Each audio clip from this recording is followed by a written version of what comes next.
on your side. This is WHAS 11 News.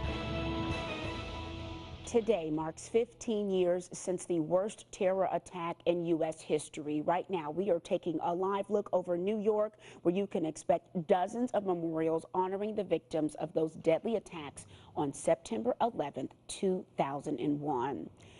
Good Sunday morning to you, Kentuckiana. A gorgeous look again in New York City, a day so many of us will never forget. I'm Tabney Dozier. From the White House to Wall Street and even right here in Kentuckiana, a nation gathers to mourn, remember, and heal following the attacks on September 11th. Right now, here's ABC's Marcy Gonzalez with a look back at the devastating day that remains in the hearts of millions across our country. Today, from the raw, emotional images seared into the collective memory, to the faces and stories of the 2,996 lives lost. This morning, a somber reflection on all of the heartbreak and horror of 15 years ago today. The impact of the September 11th terror attacks still piercing through the haunting recollections. As we crawled in deeper, squeezing through tiny openings and into a smoke-filled environment, we came to the understanding that we were going to die in that pile.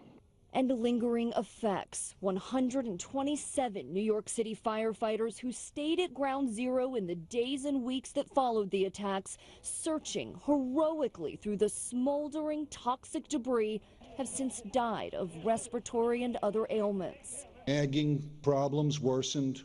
Chronic became acute, and the number of those lost to the terrorist attack of September 11th began to grow. 17 new names added to the FDNY's memorial wall this year, while again the other names etched into history are read aloud. From here below the resilient reflection of the new One World Trade Center to the Pentagon and the field in Shanksville, Pennsylvania, mourning families and our country, honoring that vow made 15 years ago to never forget. And as families gather here this morning to pay their respects, police, as always, are on patrol, but they stress there are no specific or credible threats. Marcy Gonzalez, ABC News, New York. This morning, there's an opportunity for you to hear from the local bishop who ran the morgue at Ground Zero. Dan Johnson leads the Heart of Fire Church in Shepherdsville. He shared pictures with us from those days and months following that September 11th attack. Johnson's work continued for months, but his experience changed him forever. 15 years have passed, but the loss of life continues, with more than 100 9/11 first responders dying every year. Many were Johnson's friends, and he shares his story because they can no longer share theirs. They are the American heroes. I don't want them to be forgotten. People have never been so beautiful to me as they have after 9/11. It makes you look at life different.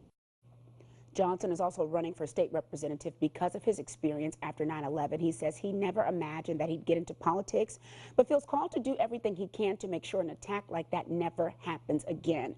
You can hear more of Johnson's story today. He's speaking at a 9/11 memorial service outside the Bullitt County Courthouse. That event runs from 2 to 5 this afternoon.